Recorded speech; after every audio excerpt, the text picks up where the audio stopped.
Hola, bienvenidos a Entre Semana, donde vemos temas relevantes a la luz de la palabra de Dios.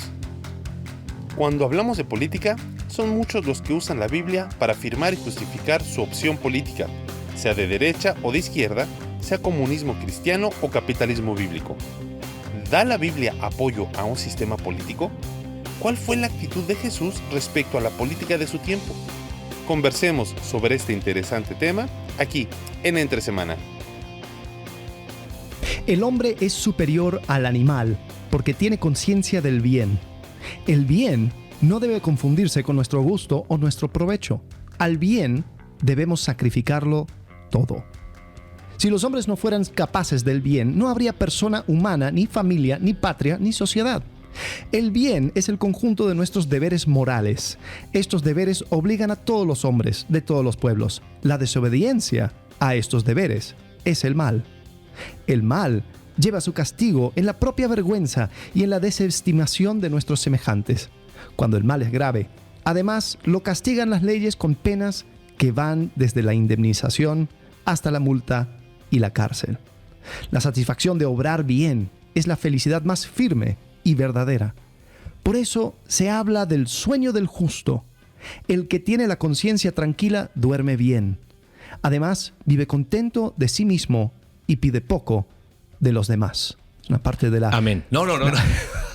La cartilla moral difundido por el gobierno actual de México para hablar acerca de estos conceptos de bien y mal, de cómo es que podemos como sociedad llegar a ser esa sociedad que trasciende la discriminación, la corrupción, etc. Y mucho lenguaje religioso. Es interesante. Demasiado. Que en la presentación que fue escrito por el presidente Andrés Manuel López Obrador, dice: los seres humanos necesitan bienestar, pero no solo de pan vive el hombre. Para alcanzar la felicidad se requiere el bienestar material y el bienestar del alma, como decía José Martí. Interesante que usa una frase que viene de la Biblia. Y lo que me llama la atención, hoy estamos hablando acerca del péndulo político, hay una cierta tensión entre la iglesia, entre el gobierno. Hay veces donde parece que es uno y otro, o sea, van juntos y de la mano. Tan de la mano que casi no se pueden separar. Y cuando se quiere hablar acerca de moralidad, de bien y todo, entonces se usa citas de la Biblia y todo. Y en otros momentos parecen que están totalmente peleados. Es muy loco porque, y partimos por acá, porque podríamos en otro momento y en otro contexto discutir el contenido de este, que son 29 páginas que están en internet para quien las quiera buscar. El tema es que se hace desde la plataforma de gobierno. O sea, desde un sistema político, desde una estructura política, se determina, en el párrafo que tú leíste, dice: la mejor guía para el bien es la bondad natural. Todos tenemos el instinto de la bondad, pero este instinto debe completarse con la educación moral, que en este caso la daría el Estado, y con la cultura y adquisición de conocimientos, que también lo daría el Estado. Ahora, ¿por qué partimos acá? Porque hay una pregunta, y lo escuchábamos en la introducción.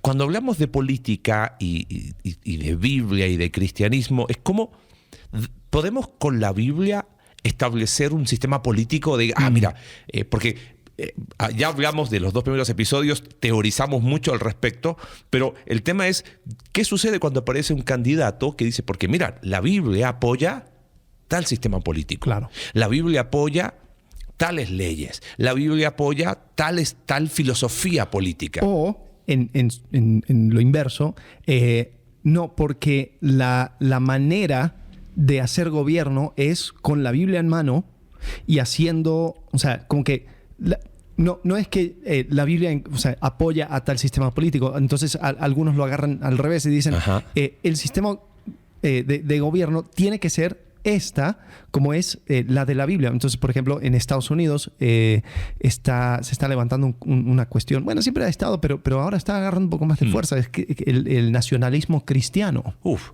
Y es una filosofía que habla acerca de el establecimiento de una... Cuando lo describen casi como una tiranía cristiana, Uh-huh.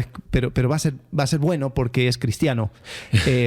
Y las leyes van a reflejar el bien. O sea, es básicamente la cartilla moral, Sí. pero con la Biblia, con más Biblia. Hay algunos que hablan de eso en el mandato de las 7 montañas. Ajá. Ese es un concepto de cómo los aspectos de la sociedad, los creyentes deben estar ahí.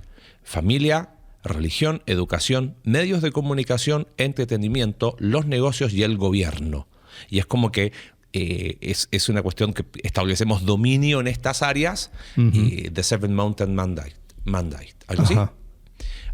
Y ahí es donde ellos dicen, ok, como somos cristianos, tenemos la autoridad para influir, y no solamente influir, determinar lo que es correcto en estas esferas. Es complejo el tema. Y yo sé que es complejo porque uno dice, lo vi en Chile cuando fue la elección, la segunda vuelta, creo. No me acuerdo ahora bien en cuál, pero creo que fue el segundo mandato de Piñera, donde Ajá. varios pastores famosos decían, bueno, pero que este es el mejor sistema de gobierno porque este es el más bíblico. Lo hemos visto acá en México. Mira, hay que apoyar tal candidato. Hemos tenido contacto, nos han contactado políticos que se han autoinvitado a la iglesia y le hemos dicho a la autoinvitación que mejor que no. Porque insisten en que su sistema, su propuesta política es bíblica. O es Correcto. más bíblica que, Sí. o tiene sustento. Quizás un buen punto de partida es pensar en qué pasó en los tiempos de Jesús desde el punto de vista político. Totalmente. Hablamos de esto en 400 años de ruido, Sí. por si quieres ir a profundizar más. El tema es que cada grupo religioso estaba salpicado políticamente. O tenía una actitud ante la política. Sí. ¿No? A ver, resumamos rápido. Partamos por los más extremistas, los esenios. Ellos vieron el sistema político y dijeron, esto está tan corrupto, está tan podrido, se fueron. O sea, por eso ni siquiera aparecen mencionados en las escrituras.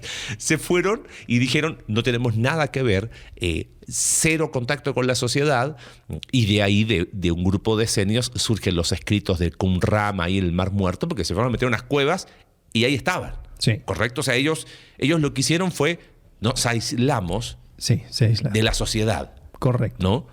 Hay muchos esenios dando vueltas. Hay mucho espíritu esenio, ¿no? Saduceos son los que tenían el gobierno del templo, ¿correcto? Y vieron la política y dijeron, bueno, siguieron un poquito con la tradición precedente que Dios de Sadoc y mezclaron política con el templo. Y eso es lo que Jesús condena, ¿correcto? Sí. Ok.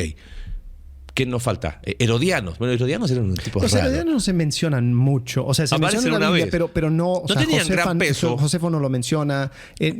Posiblemente eran los cuates de Herodes, los compinches de Herodes, y ellos tenían privilegios porque pues, estaban cerca de Herodes. Entonces, se les conocía como herodianos. Pero yo los veo como sanguijuelas políticas. Sí, o tal sea, cual. la verdad, No tenían mucho aporte ahí. Y después tenemos los fariseos. Los fariseos miran la estructura política. Recordemos que fariseos y saduceos se odiaban, solamente se juntaron para matar a Jesús. Y ellos decían, eso está mal. Ellos tenían, podríamos decirlo, una agencia, su agenda era una agenda de denuncia. Constantemente denunciaban la corrupción del sistema político, pero se presentaban a sí mismos como la solución moral para Israel. Eso es muy interesante. O sea, los preceptos que ellos establecían como verdaderos, la tradición oral que habían añadido a la ley, era la solución moral. El tema es que cuando llegó Jesús, les dijo que la solución, que ellos eran sepulcros blanqueados. O sea, que aparentemente ofrecían buena solución, porque por fuera estaban muy lindos, pero por dentro estaban podridos. Ahora, ¿no te llama la atención que Jesús no se metió con ningún... O sea, no se sumó a ninguno de ellos políticamente? Claro. Y incluso cuando él sí se apoya o sí muestra un respaldo a una filosofía o manera de pensar. Por ejemplo, cuando Jesús está hablando contra los saduceos acerca de la resurrección, ¿no? Definitivamente está apoyando a una filosofía farisea y está en contra de una filosofía farisea saducea. porque los fariseos creían en la resurrección. Pero no apoyaba la agenda farisea. Bueno, pero es que ni siquiera menciona a los fariseos. Simplemente va a Génesis y hace algo, lo que llamamos, deduce de primeros principios. Sí. Y dice, mira, según lo que dice la Escritura, esto es. Ahora, todos sabían que estaba apoyando a los fariseos. También con lo del divorcio, el tema del divorcio. Era una... eran dos bandos, ¿no? Era el de Hillel y Shammai. Entonces, él estaba apoyando, creo que Hillel, ¿no? ¿Jesús? Sí. Bueno, Jesús, para mí, va más allá. En el sentido de que él dice... Sí, pero una persona que estaría escuchando y muy metido en la política, en la filosofía del día... Más Shammai que Hillel. Entonces diría... Porque es más estricto. Porque dice, no ser por claro, pero muchos de los rabinos de ese tiempo decían, sí, porque como decía, eran muy partidistas. Dicen, sí, no, yo soy gileliano, yo soy shamayano, ¿no? Y Jesús dice, no, obviamente iba por un lado, pero no lo citaba como referencia. Decía, pues yo voy en el mismo... estoy en el mismo canal, pero... Su punto de referencia fue Génesis. Exacto. Y trasciende el punto, pero tampoco es que... sí, entiendo tu punto. No tuvo miedo en meterse a hablar... voy a decir algo incorrecto. Yo creo que Jesús hubiese sido políticamente incorrecto. Hubiese tenido un podcast de hablar de política en un contexto cristiano. Porque lo hace, se mete. Sin embargo, algo que sí me llama la atención es que él no abraza ninguna agenda. Él no se va por el mal menor. Que creo que es una expresión muy usada en política. Bueno, a ver, entre Hillel y Shammai, bueno, muchachos, quedémonos con el mal menor. No, él no fue el mal menor. Bueno, entre la agenda política de los esenios, de los saduceos y los fariseos, bueno, el mal menor es la de los fariseos porque por último ellos son pro familia. Exacto. No sé si me capta por dónde voy.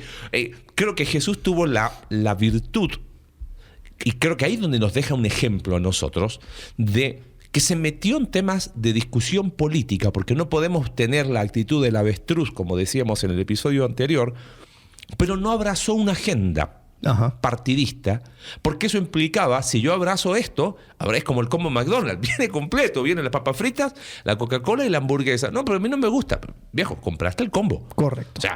Aquí en el ticket tú estás diciendo que compraste el combo completo. Entonces creo que el ejemplo de Jesús es una invitación a... Tenemos que pensar sobre política, tenemos que reflexionar, tenemos que conocer qué está sucediendo, pero tenemos que tener mucho cuidado en abrazar una agenda que a lo mejor tiene algo bueno, pero por abrazar eso bueno, estoy abrazando cosas que no están tan buenas. ¿No? Correcto. Por amor a la unidad, ¿no? Exacto. Por amor a la solidaridad. Nunca me sale esa palabra. Solidaridad. Bien, ahí está bien. Y creo que ese es el gran peligro. Y eso es lo que hacen que estos movimientos políticos se vayan corrompiendo. Porque es como que, mira, vamos a agarrar esto, estoy de acuerdo con 90%, pero sí, pues voy a abrazar el 10% y a defender el 10%. Claro. Y después ese 10% se vuelve 15, que se vuelve 20, se vuelve, y se va corrompiendo absolutamente todo. Ahora, el problema con esto es de que yo creo que hay hablamos un poco acerca de soberanía de esferas, ¿no? Es un concepto también manoseado, ¿no? Para sus propios fines políticos, pero básicamente hay áreas donde el gobierno se puede meter, hay áreas donde la iglesia se puede meter, hay áreas donde, que Dios ha delegado cierta autoridad, ¿no? Entonces, por ejemplo, nosotros podemos ver en la Biblia que hay límites al gobierno, ¿no? Tenemos a... ¿cuál fue el rey? Ezequías, que se quiso meter al templo a ofrecer un sacrificio. Ay, que no me acuerdo cuál fue, pero sí. Bueno, también tienes al rey Saulo, Sí. Saúl. Que él también quiso ofrecer un sacrificio porque estaba tardando Samuel. Uh-huh. Y Samuel dice, locamente has hecho. ¿Por qué? Porque eso no era una cosa que tenía el rey autoridad para hacer. Después tienes la discusión de David, que se vistió como sacerdote y todo lo demás. Sí. Pero bueno. Está bien. El punto es que hay cosas donde el rey no tiene autoridad. Ajá. Por ejemplo, cuando el rey Acab quiere una viña, o sea, quiere un terreno que estaba justo al lado de su palacio, lo quería para crecer vegetales o lo que sea, y estaba Nabot, uh-huh, y tenía su viña. Y él quería tomarlo. Y pide a Nabot que se lo venda. Y Nabot dice, no te lo voy a vender. Ahora,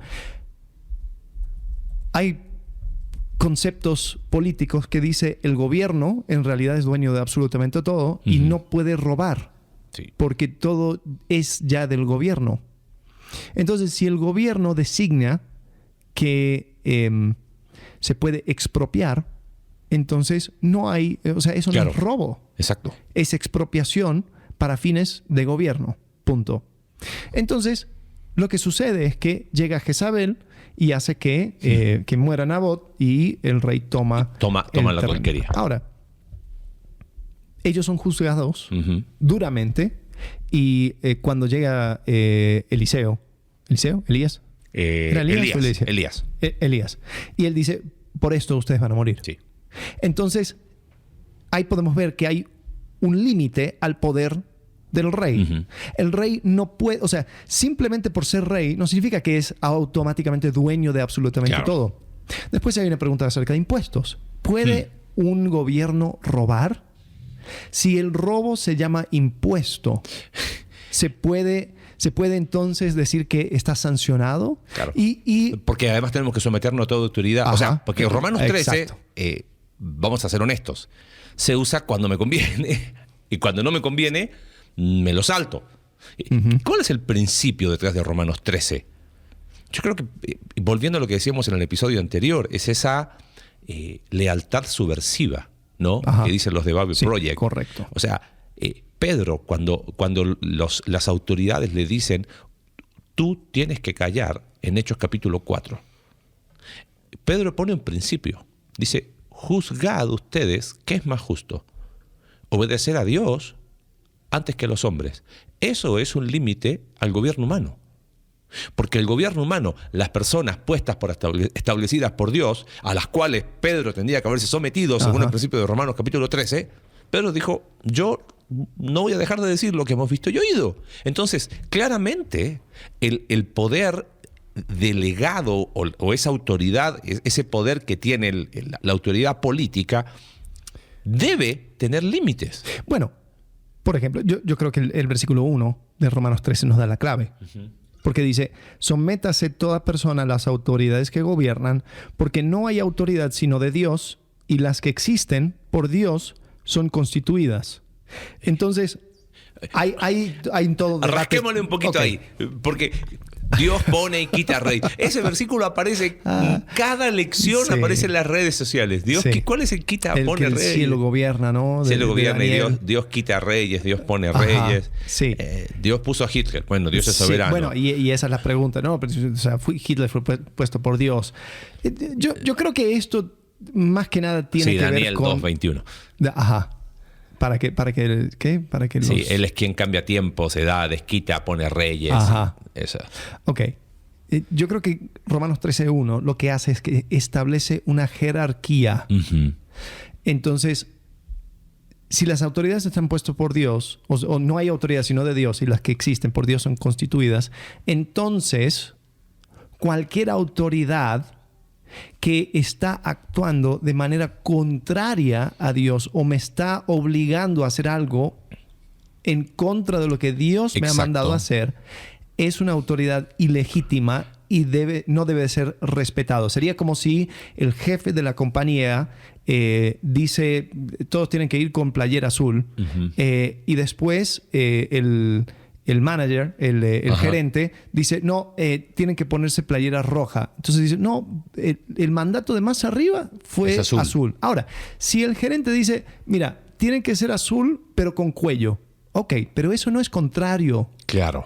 El gerente me está poniendo algunas otras cosas que son paralelos, pero no son contrarios. Esa es la forma entonces de entender Romanos 13 cuando habla de establecidas o constituidas por Dios. Es el reconocimiento de la soberanía de Dios, donde, y ahí una vez alguien lo explicó así, hay una diferencia entre sumisión y obediencia. O sea, sumisión tiene que ver con una actitud.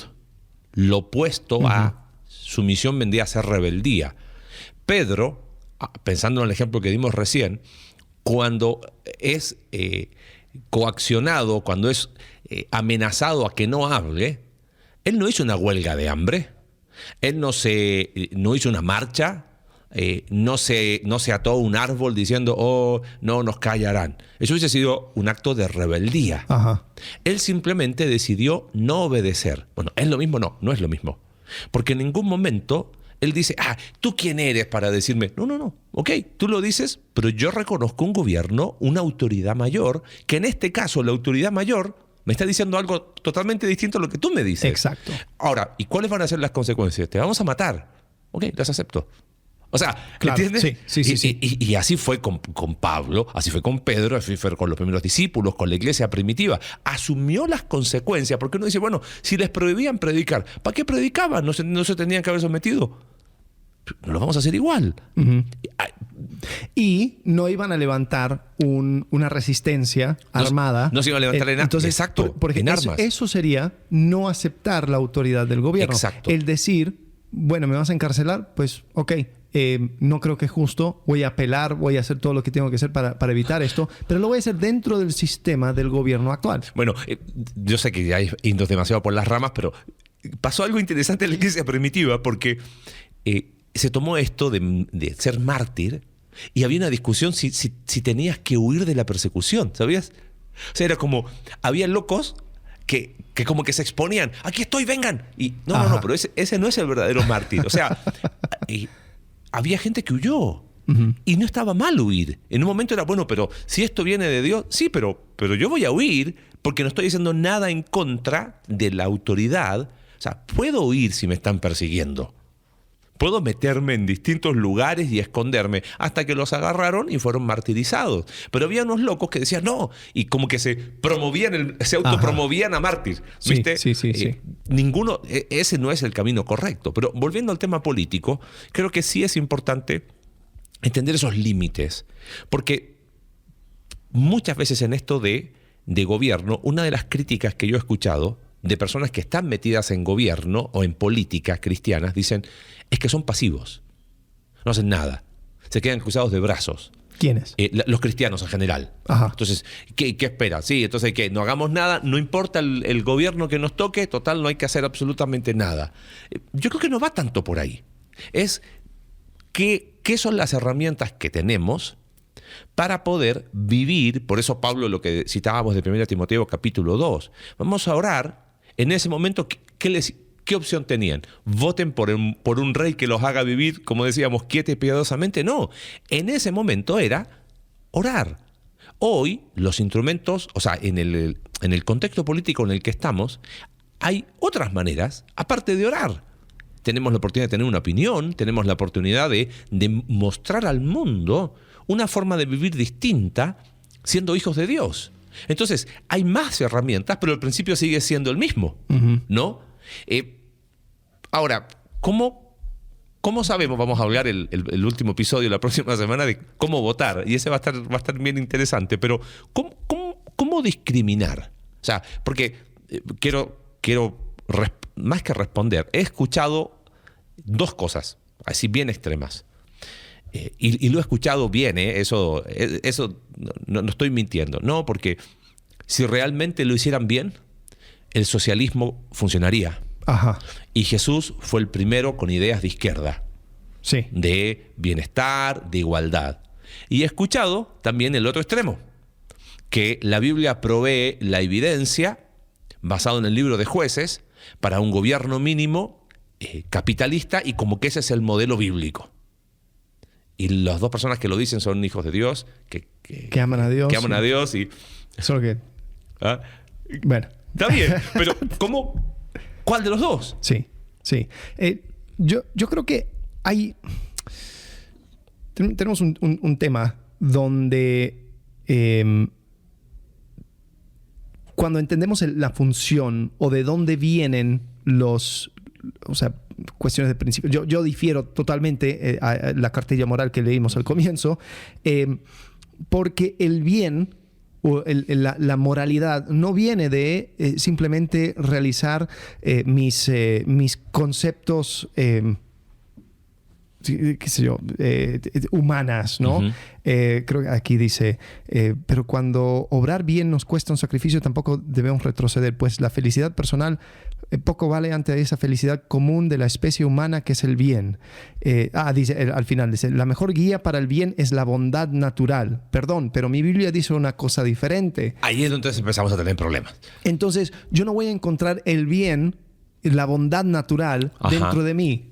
Lo que hace que alguien sea virtuoso es a través de una conexión, una dependencia de Dios. Ahora, ¿hay sociedades que respetan y ponen en alto el bien? Sí, pero ¿cuál es la raíz? Y creo que hemos hablado acerca de esto, ¿no? O sea, cuando hablamos de gobierno, hicimos un contraste entre la Revolución Francesa, que era humanista, cuando hablamos de la muerte de Dios. Sí, ahí... O sea, cuando hablamos de la política. Las dos revoluciones, digamos, eran similares y eran tiempos similares. Ajá. Y eran, o sea, como que hermanos, por decirlo, o sea, en muchas ideas. Pero la francesa trató de descubrir lo bueno de la humanidad, simplemente siendo el humano autorreferente. Entonces tenemos la declaración del humanismo, y todo, sí, del derecho del hombre, etcétera, etcétera, etcétera.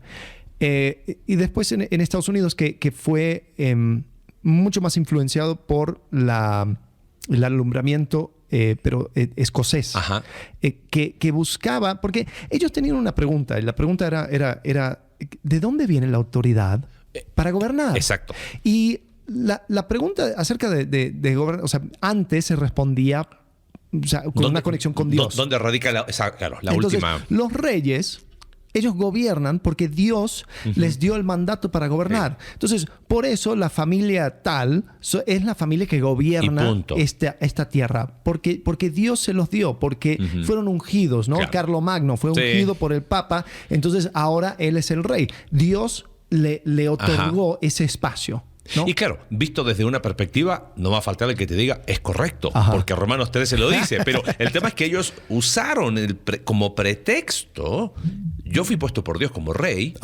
para actuar en lugar de Dios. Sí. ¿Ok? Exacto. La respuesta a eso, ¿cuál fue? Entonces, ¿dónde radica la última causa de poder? Si no es allá, porque mira la distorsión, la Edad Media y a dónde llegamos fue la corrupción total, colocando entre comillas a Dios. Sí. ¿Cuál fue la respuesta? Está en el pueblo. Sí. Que fue la Revolución Francesa, ¿no? Y que, a diferencia de la que tú decías, busca un punto intermedio. Reconoce una autoridad superior. Pero cuando se radicó en el pueblo, lo que tuvieron fue la guillotina. Pero bueno. Exacto. Bueno, en otro lado, o sea, los escoceses lo estaban respondiendo más desde un punto de vista, o sea, hablamos acerca de la explosión de las denominaciones, ¿no? Los bautistas y todo. O sea, estaban en contra de centralizar poder. Exacto. Entonces se estaba descentralizando, pero nunca dejaron la conexión con Dios. Entonces, cuando los escoceses dicen el poder radica del consentimiento de los que están siendo gobernados, eso no invalida la conexión con una autoridad superior que es Dios. Solo que ellos dicen esa autoridad no fluye a través del rey, sino que nosotros respondemos a Dios en cada área de nuestras vidas, y eso es independiente del rey. Entonces, ¿eso qué causa? Causa una división donde el rey o la autoridad no es de dónde viene la moral o el bienestar o nada de eso. O sea, la moral viene de una dependencia de Dios. Y el que me gobierna para poder facilitar esa, digamos, esa moralidad, pero sabe que no radica de él mismo. Entonces, creo que cuando estamos pensando en este tema, tenemos que entender de que el gobierno de cualquier país está hecho para facilitar el funcionamiento de una buena sociedad. Sin embargo, la tensión existe en cuál va a ser el ímpetu o aquella cosa que va impulsando esa moralidad, esa ley interna, ¿no? Y creo que cuando hay mayor ley interna, cuando hay una brújula interior acerca de, no, debo de hacer esto, no debo de hacer lo otro, entonces no tiene que haber tanta ley externa, el gobierno imponiendo la mano para poder facilitar el buen... O sea, por ejemplo, si tú y yo vamos a hacer una transacción y yo creo que debo ser honesto y tú crees que debes ser honesto, entonces yo te digo, te voy a vender esta cosa en tanto. Va, perfecto. Entonces yo digo, accedo, perfecto. Hicimos una transacción. Yo estoy siendo honesto en mi producto. Yo te estoy diciendo, este producto funciona así como te digo, y tú estás diciendo, yo te voy a dar un pago que es justo y el pago no es con moneda, con monedas truchas, o lo que sea, ¿no? Entonces, ahí es donde no tenemos que acudir. Pero si no confiamos el uno en el otro, yo no confío en tu palabra, tú no confías en la mía, entonces tenemos que acudir a un tercero. Y ahí muchas veces el gobierno está entre medio. Y ellos dicen, no, ahora tenemos la comisión de pesos y balanzas justas y el de... La que regula los precios. Exacto. Entonces, mayor gobierno es una evidencia de una brújula interna muy baja. Bueno. Otro ejemplo. En esta ciudad hay muchos topes. Muchísimos. A tal punto que ya llega a ser algo ridículo. Pero el momento que quitas los topes, la gente no respeta el límite de velocidad. Porque ellos no toman en cuenta a otras personas. Entonces, si se les cruza, no les importa. Entonces ellos van a ir a una velocidad. Entonces tiene que imponer el Estado un límite para que ellos físicamente no pueden ir a esa velocidad. Tienes otro ejemplo con el 1 a 1. Acá en nuestra ciudad, en una esquina, en la mayoría de las ciudades, el que viene por la derecha tiene la preferencia. Y te puedes estar clavado ahí si pasan autos, porque tiene la preferencia al de la derecha. Acá tenemos 1 a 1. Pero eso no surgió de la buena bondad del queretano. Eso fue impuesto por el gobierno. Y tuvieron que estar policías de tránsito haciéndolo. Y te das cuenta cuando llega alguien que no es queretano porque no lo respeta y se pone loco. ¿Viste? Y, oye, ¿cómo no? Si acá es todo 1 a 1. Sí. Pero no fue algo que surgió de la bondad del corazón del ser humano por naturaleza, decir, vamos a hacerlo así. Correcto. O sea, creo que tu punto ayuda a establecer porque, a ver, seríamos muy básicos, decir, mira, ni este está bien, ni este está bien. Queremos dar herramientas para una conversación, o más que herramientas, dejar puestas temas para conversar. Porque he visto personas que han dicho, Jesús fue el primer comunista, la iglesia primitiva era comunista, los apóstoles lo eran, Jesús fue el primer revolucionario. O sea, desde eso hasta el capitalismo es el modelo más bíblico que existe. La discusión creo que debe preceder a cuánto Estado necesita el ser humano. Como para saber, cuando hablemos la próxima semana, cómo deberíamos votar, o más que cómo deberíamos, cómo vas a votar, considera que quien está en la plataforma política, si está diciendo que necesitamos más Estado, lo que está asumiendo es la corruptibilidad del ser humano. Pero no te lo va a decir. Jamás te va a decir, necesitamos más Estado porque tú eres malo. Sí. No lo va a decir así. Pero en la medida que más una figura que controle tenga que crecer, es porque el ser humano, su corruptibilidad es mayor. Ahora, la mayoría de los sistemas políticos parten de lo contrario. Asumen que el ser humano no es tan malo. Lo acabamos de leer. Sí. Entonces, es una contradicción decir que el ser humano no es tan malo y al mismo tiempo promover un Estado enorme que sea él el que te dé el bienestar a ti. O sea, no sé si me captas la contradicción que hay ahí. Es más honesto, hace años atrás salió un tipo, no me acuerdo en qué país era, el político honesto, y el tipo decía, sí, soy un corrupto, robo tanto, votémoslo porque nos dijo la verdad. Entonces, sí. No veo un político diciendo, miren, ustedes son todos corruptos, ustedes no son honestos cuando le ponen precio a las cosas, ustedes no respetan los límites de velocidad. Sí. O sea, ¿entienden? Ajá, sí. Entonces entra el gobierno para regular eso. Regular aquella corrupción que existe en el pueblo. El problema... Que no hay ningún político que diga eso. Bueno, pero no, y el problema es peor. El problema es que el gobierno tampoco puede ser ese bastión de virtud y moralidad, porque el gobierno mismo, en cualquier concentración de poder, atrae a gente corrupta. Es más, ese es ahí quería llegar. Cuando hablamos acerca en la muerte de Dios, acerca de la reforma, fue a causa de una concentración de poder en la Iglesia católica.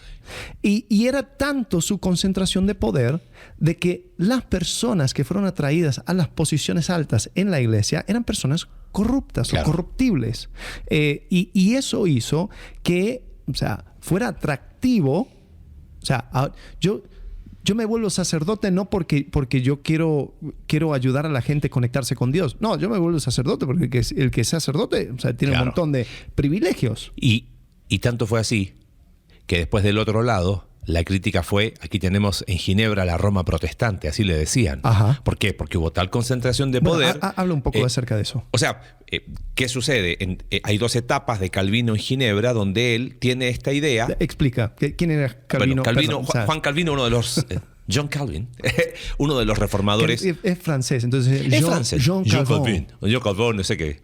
Calvin Klein. No sé, es otra.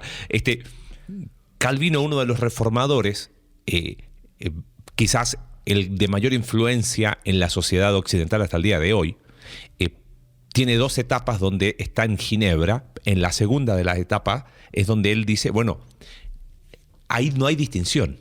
Pensando en lo que tú decías, bueno, gobierno e iglesia se fusionan asumiendo que vamos a establecer en la tierra, nos vamos a vivir bajo los principios de la Escritura.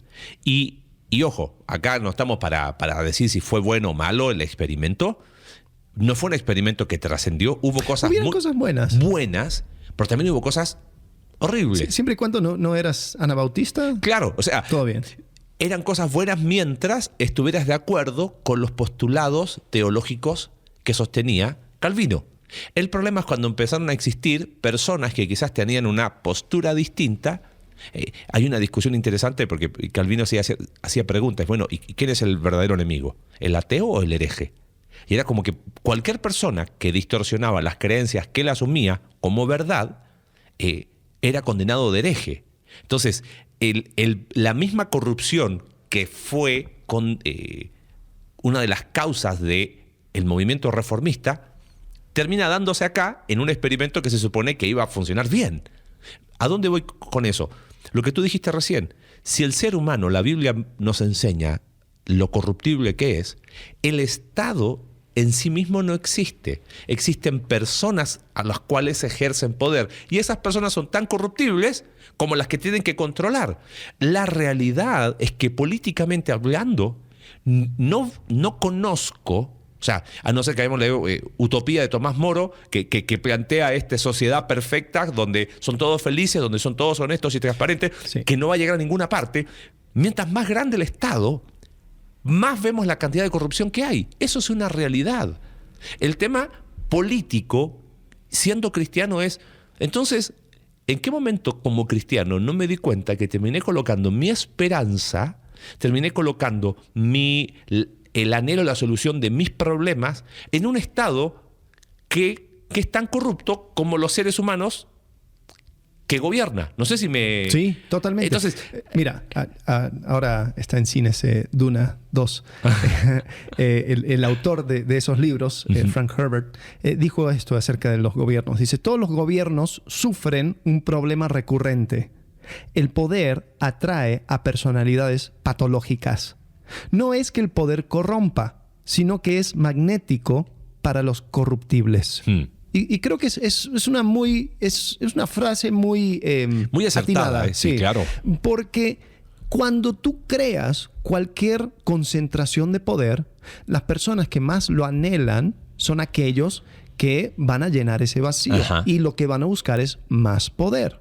Ahora, hay personas que dicen, no, es que este es el hombre que necesitamos. Los romanos, ellos eran los que inventaron el concepto de dictadura.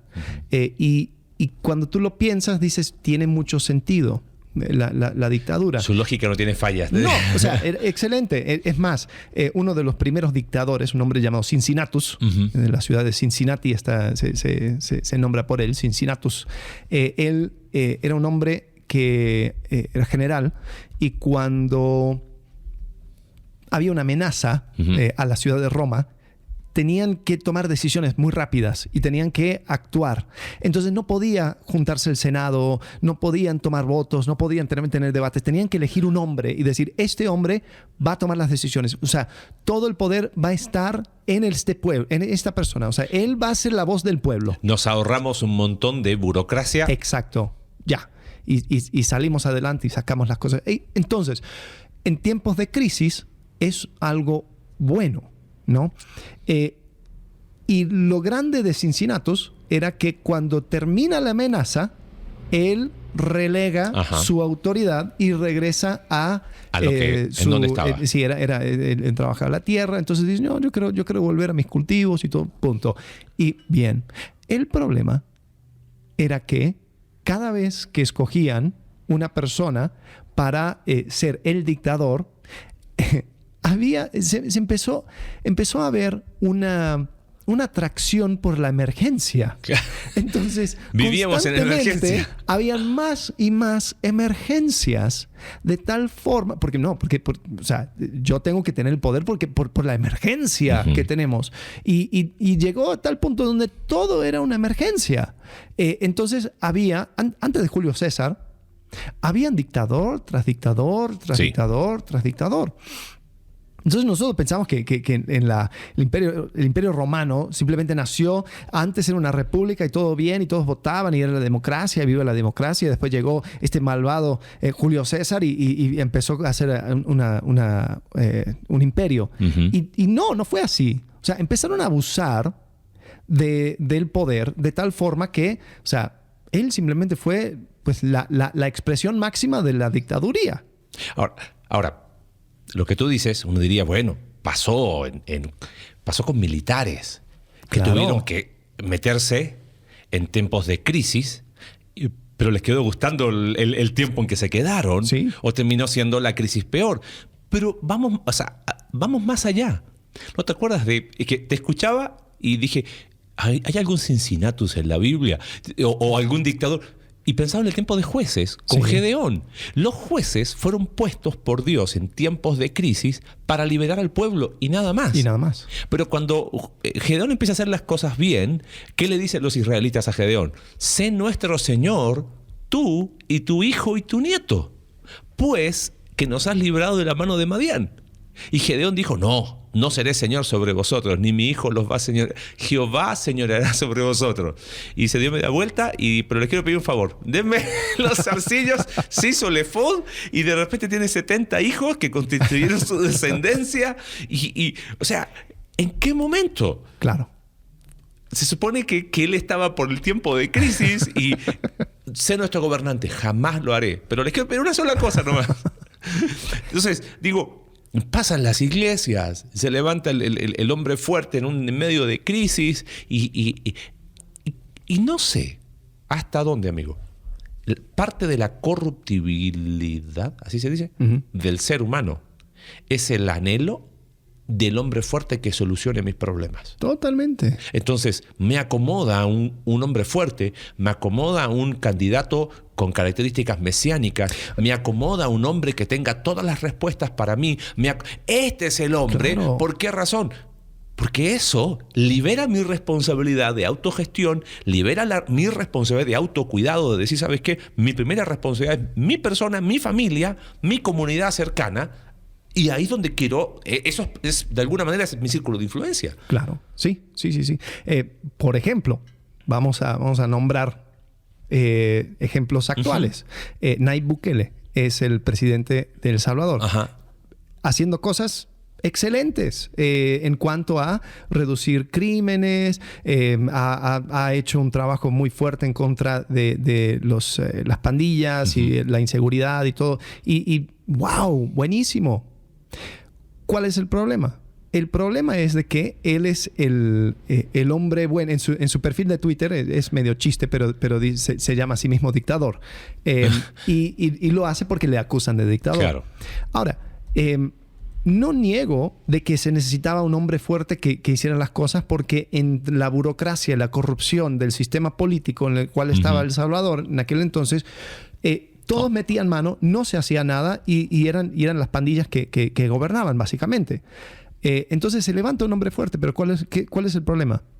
Y cuando ese buen hombre ya no esté, sino que queda simplemente la concentración del poder en un oficio, ¿quién va a ocupar esa silla?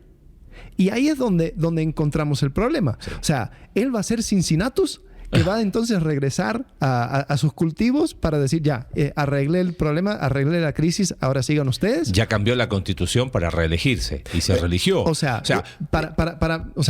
por ejemplo, son dos.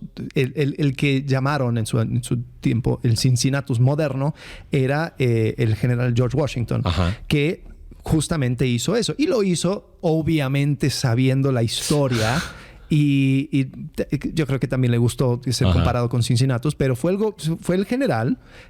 Apareció. Algunos pidieron que él fuera rey en Estados Unidos. Y dijo, no, yo voy a regresar a mi tierra. Y fue el primer presidente, pero después ya entregó el poder.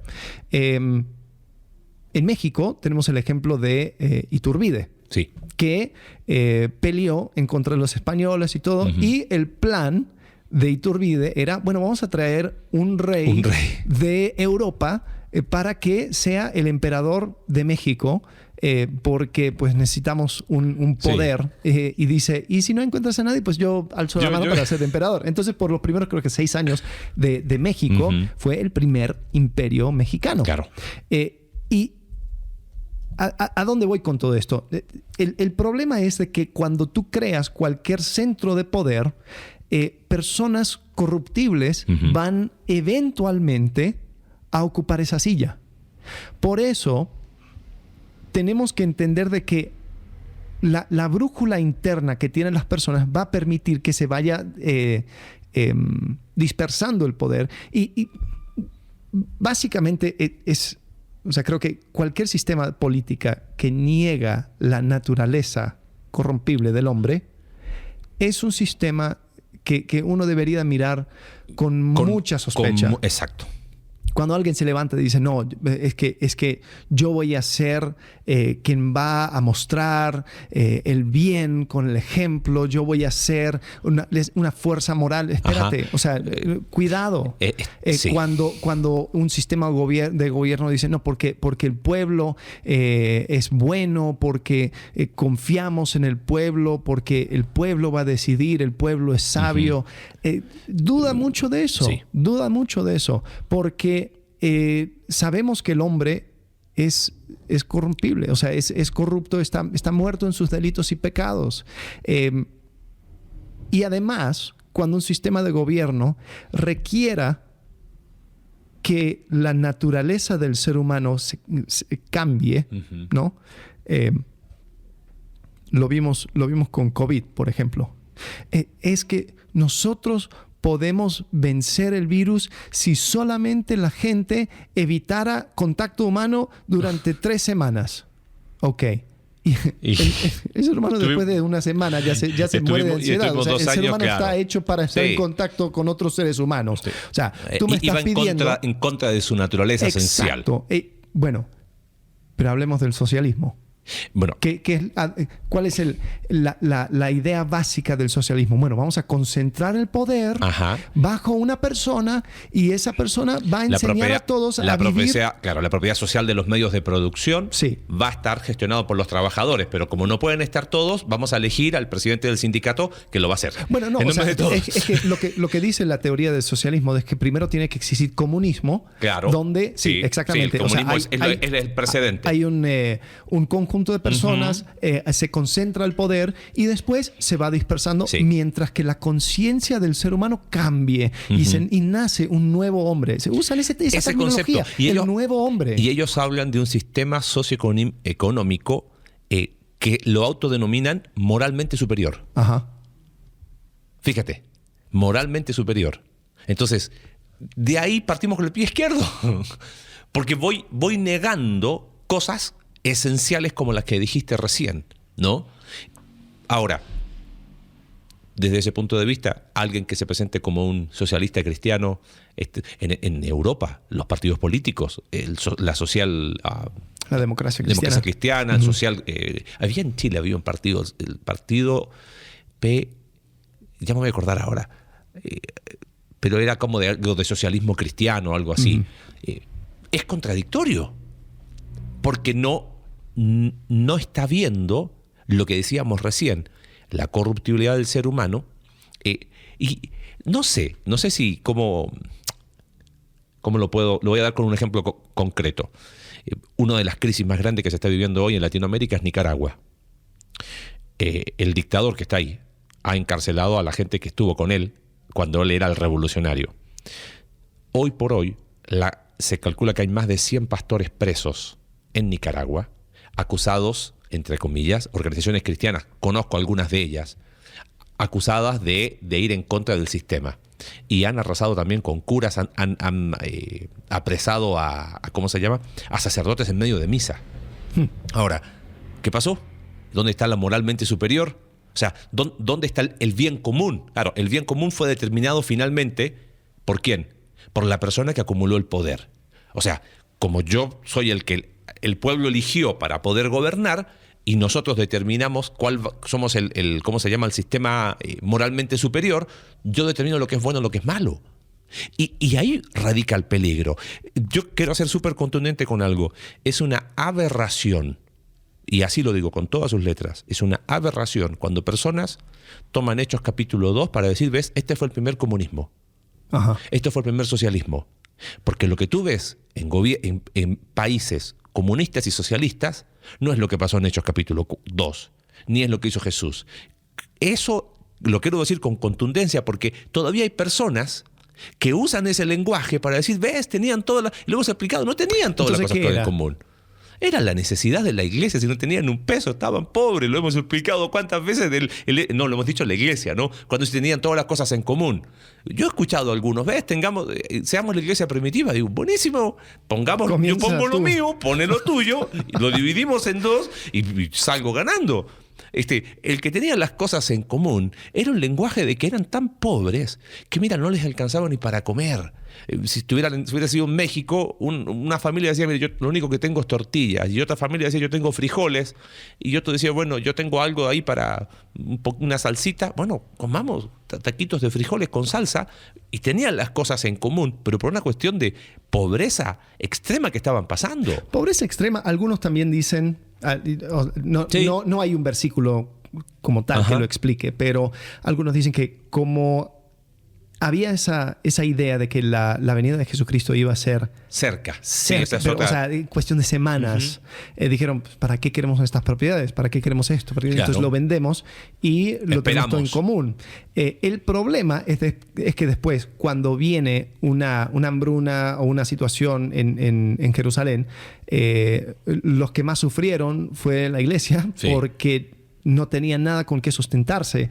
Entonces, por eso Pablo andaba en Hechos capítulo 8, no, en 11. Más adelante. 11. Hechos 11 pide la colecta. Sí, entonces algunos dicen que era por eso. Puede ser. Y lo más probable es que hayan sido las dos cosas. Sí, entonces, bueno, o sea, yo no voy a ir ni en una dirección para decir fue lo ideal, claro, ni en otra dirección para decir fue a causa de, o sea, fue lo circunstancial. Ignorancia. Sí. Fue la circunstancia de el rey se acaba de ir. Y además fue voluntario. Exacto. O sea, porque habían personas que podían, o sea, es más, Hechos capítulo 5, Ananías y Zafira. Ajá. Pedro dice explícitamente, tú tenías tu casa, era tuya. O sea, la bronca no era que no vendiste o no diste todo. Uh-huh. La cosa es que mentiste. Ese es el punto, claro. Y ahí es donde o sea, las personas que usan este pasaje para hablar acerca del comunismo cristiano erran. Porque el aspecto voluntario era esencial. Tú quieres ir a vivir en una colecta en un campo y tener todo en común.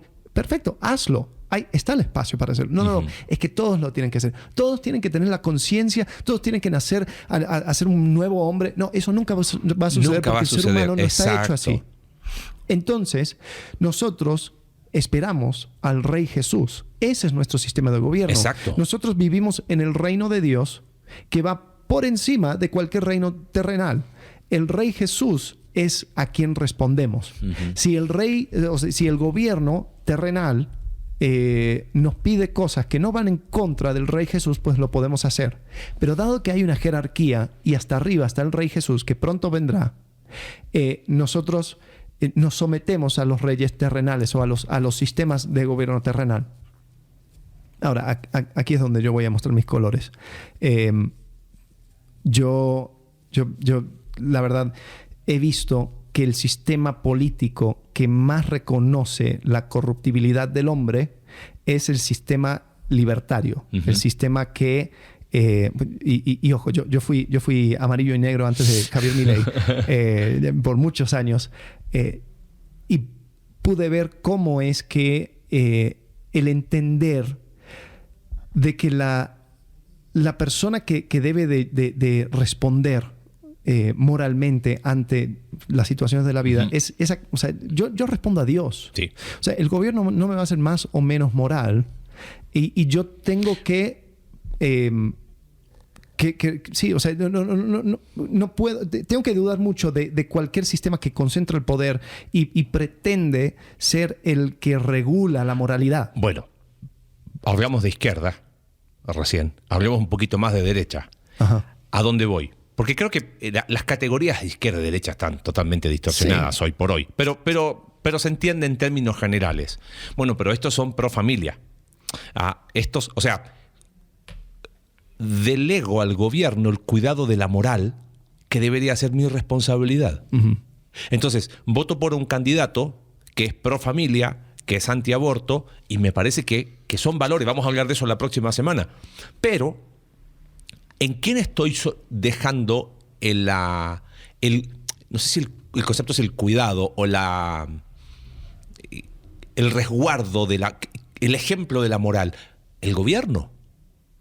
¿O esa es la responsabilidad personal de cada uno? Ajá.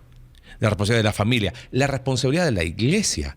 ¿Hasta dónde la iglesia ha abdicado que cuando se han unido a gobiernos pro familia? Porque dicen, bueno, nosotros apoyamos a ellos porque ellos van a resguardar la familia. No, no sé si me seguís por dónde voy. Porque lo he visto. Sí. O sea, así como he visto la tontería, la anacrónica total de decir Jesús fue el primer comunista y todo eso, sí, he visto el otro lado también. Bueno, por ejemplo, hablemos acerca de pro familia.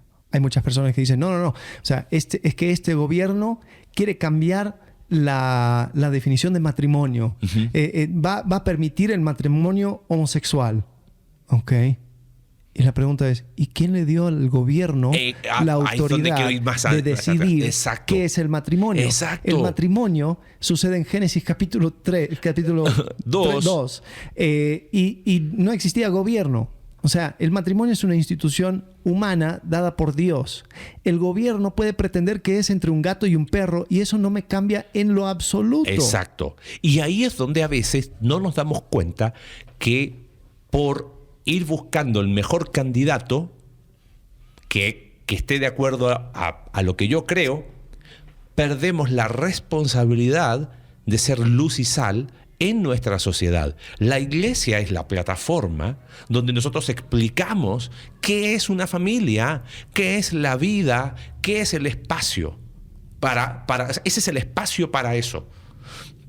He visto también el otro extremo donde he escuchado, y tú y yo fuimos testigos de eso, un hombre que ha hecho política en Latinoamérica, donde él decía que el gobierno bíblico era el gobierno mínimo. Yo estoy de acuerdo con un Estado pequeño. Esa es una postura política personal. El gobierno, mientras más pequeño, mejor. Por la corruptibilidad del hombre, porque hay un principio de educación cívica. Nunca se me va a olvidar, en preparatoria, primera clase de educación cívica, el Estado es un mal administrador. Ajá. Siempre.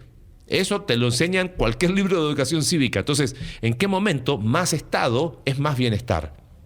Lo que no estoy de acuerdo es lo que decía este tipo, que él decía, no, el libro de Jueces nos da el sustento bíblico para un sistema político de gobierno mínimo. Yo decía, pero espérame, si quieres tomar el libro de Jueces como tu modelo, tendríamos que tomar todas las cosas que están sucediendo en el libro de Jueces. Es distinto a decir, mira, un Estado pequeño, debido a la corruptibilidad del hombre, debido al poder que es atractivo para personas corruptas, pero eso no va a gustar. Sin embargo, hay problemas con ese sistema también. O sea, digamos, sí, hoy en día Haití básicamente no tiene gobierno. Uh-huh. Hace un par de días de esta grabación, el primer ministro se fue huyendo, sí, y renunció a su cargo. O sea, Haití no hay gobierno, no buenísimo. Es un paraíso libertario. No, y no es así. O sea, entonces el gobierno existe para tener un monopolio sobre la violencia y exigir virtud como el gobierno mismo lo ve. Uh-huh. ¿No? Sí. Entonces, cuando no hay virtud en las personas mismas que entienden que ellos responden a Dios por ser... O sea, no tiene que ver con a ver si me cachan si me miento. No, es decir, Dios me ve, por lo tanto, no miento. Claro. Yo voy a ser honesto, yo voy a ser así, y voy a reflejar el carácter de Dios. Cuando es el gobierno lo hace, o sea, pone castigo. Uh-huh. Entonces, un pueblo que no tiene una brújula interior va a ser inevitablemente gobernado con una mano dura. Uh-huh. Y si no, o sea, si hay esa anarquía total como estamos viendo en Haití, entonces se van a juntar personas que tienen las mismas opiniones y van a defenderse Ajá. ante los de afuera, ¿no? Entonces, ahí es lo que estamos viendo ahora. Estamos viendo, o sea, pandillas y diferentes zonas que están... caos total. Sí, caos. Pero, o sea, quizás ahí es donde tenemos que entender. O sea, no es que exista un gobierno bíblico. Exacto. Ahí quería llegar. Ajá. Que bueno, me leíste el pensamiento. No existe un gobierno bíblico. El único gobierno bíblico que existe es el buen rey que está por llegar. Pero mientras estamos esperando que llegue, seamos honestos acerca de la realidad del ser humano. Ajá.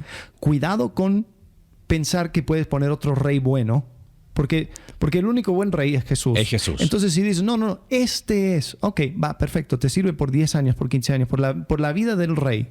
Uh-huh. Y rey, entre comillas, puede ser dictador, sí, puede ser presidente por vida, como tú quieras llamarlo. ¿Y después? Y después de que ya creaste ese trono, ¿quién lo va a ocupar? ¿Qué va a suceder? ¿Quién sigue? Y ahí es donde sí tenemos ese problema. La democracia tampoco sirve de mucho, porque la democracia, alguien lo definió una vez como 2 lobos y una oveja decidiendo qué comer. Esa es la democracia. La democracia republicana yo creo que es una de las mejores porque hay una constitución que va limitando uh-huh. lo que dice el pueblo. El problema con eso es de que el pueblo rápidamente se da cuenta que pueden poner un hombre fuerte que va a prometer cambiar la constitución. Sí. Entonces, hoy en día, la república constitucional más antigua es Estados Unidos. Y es la que ha tenido su constitución, solamente creo que hay como 14 enmiendas. Sí, son las mínimas. En Latinoamérica, cada 10 años están Amigo, cambiando la Constitución. En Chile vivimos una experiencia. El otro día vi un video que ¿por qué los chilenos son tan indecisos? Decía, quisieron cambiar la Constitución, después cuando la cambiaron, no me gustó. Tampoco me gustó. Y se quedaron con lo mismo después de... O sea, fue un chiste. Las constituciones no están hechas para cambiarse. No, porque responde a primeros principios. Exacto. Ahora, si tú crees que los primeros principios son diferentes, bueno, entonces defiéndelo. A ver. Ahí está el punto. Si podemos resumir esto en algunas cositas prácticas. Sí, porque ya se fue demasiado y tenemos que terminar, porque en el próximo episodio queremos hablar de, año electoral. En México es año electoral. Sí. En Estados Unidos es año electoral. ¿Cómo hacemos para votar? ¿Qué lugar tiene el voto en el ejercicio de un cristianismo comprometido con el lugar donde estamos? Sí. Porque entendiendo que la mayoría de los que nos escuchan viven en democracias republicanas. Claro, porque el escapismo de la verdad, pensando en el próximo episodio, yo voto en blanco o voto nulo total. El mejor rey es Jesús y no creo en ningún sistema político. O el cielo gobierna y quien tenga que estar va a estar. Voto blanco, voto nulo, Dios pone el que quiere. Hay un problema con eso y vamos a hablar de eso la próxima semana. Pero quizás un concepto antes de despedirnos. No existe con la Escritura un sistema político que mira, este es el sistema político más bíblico. Y quien lo quiera hacer, cuidado. Quien vaya negando la corruptibilidad del hombre, ya sea de forma, nunca lo va a hacer de forma explícita, pero sí a través de somos buenos y vamos al cuidado. Y por otro lado, ni capitalismo ni socialismo, justifiquémoslos con la Escritura como este es el modelo bíblico, porque no hay manera de hacerlo. Tú podrás elegir después, mira, a lo mejor es el mal menor. Bueno, vamos a hablar de eso. Está bueno votar por el mal menor, pero de ahí a sostener que este es el modelo político bíblico, hay mucha diferencia. Sí, ¿no? Y ojo, estos son opiniones. Es la opinión de dos tipos que no tienen más valor que la tuya. Y es políticamente incorrecta. Entonces, Exacto. por eso, puedes diferir. Es más, si difieres, entonces ahí pon tus comentarios. Todo lo leemos, todo lo disfrutamos. No vamos a estar de acuerdo porque obviamente estás difiriendo con nuestra opinión y esa es nuestra opinión. Sí, exactamente. Lo que sí tenemos que estar de acuerdo es en que nuestra esperanza debe estar en el retorno de ese buen rey. Eso sí. Y ahí es donde tenemos que estar de acuerdo como creyentes. Y ahí es donde tenemos que poner nuestra esperanza. ¿Va a ser como un dictador? Como un buen dictador. Bueno, nos vemos la próxima semana para el cierre de esta serie. Gracias. Gracias por acompañarnos en un capítulo más de Entre Semana. Recuerda que puedes seguirnos a través de nuestra página web icv.mx/entresemana y puedes enviarnos tus preguntas a entresemana@icv.mx y en Twitter entresemanacv. Ayúdanos a difundir este contenido dejándonos tu valoración en tu aplicación de podcast favorita.